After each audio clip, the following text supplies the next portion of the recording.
বাচ্চা যদি প্রতিবন্ধী হয় সেটা হচ্ছে আমার কাছে স্পেশাল, কারণ আল্লাহ প্রতিবন্ধী বাচ্চাকে নিজ হাতে থেকে তৈরি করে বানায়। আমার বাচ্চা আমার কাছে খুব স্পেশাল।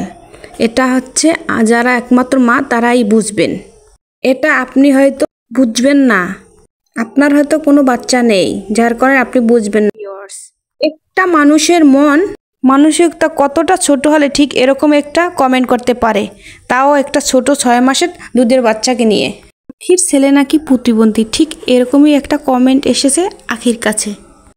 আর সেটা শুনে আখি তার যোগ্য জবাব দিল। সে বলল তার ছেলে আয়াস যদি প্রতিবন্ধী হয়ে থাকে তারপরও তার কাছে আয়াস স্পেশাল।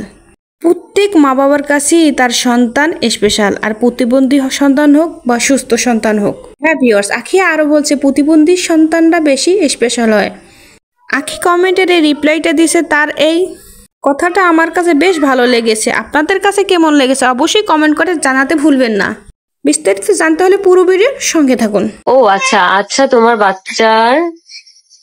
বাচ্চারে প্রতিবন্ধী লাগে।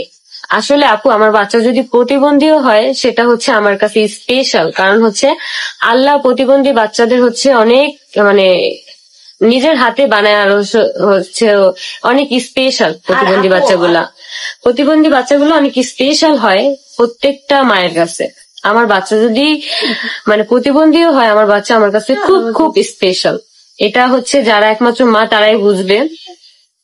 এটা আপনি হয়তো বুঝবেন না, হয়তো আপনার কোনো বাচ্চা নেই যার কারণে আপনি বুঝবেন। বাচ্চা যদি প্রতিবন্ধীও হয় সেটা হচ্ছে আমার কাছে স্পেশাল, কারণ হচ্ছে আল্লাহ প্রতিবন্ধী বাচ্চাদের হচ্ছে অনেক নিজের হাতে বানায়, আর হচ্ছে অনেক স্পেশাল। প্রতিবন্ধী বাচ্চাগুলো অনেক স্পেশাল হয় প্রত্যেকটা মায়ের কাছে। আমার বাচ্চা যদি প্রতিবন্ধীও হয়, আমার বাচ্চা আমার কাছে খুব খুব স্পেশাল।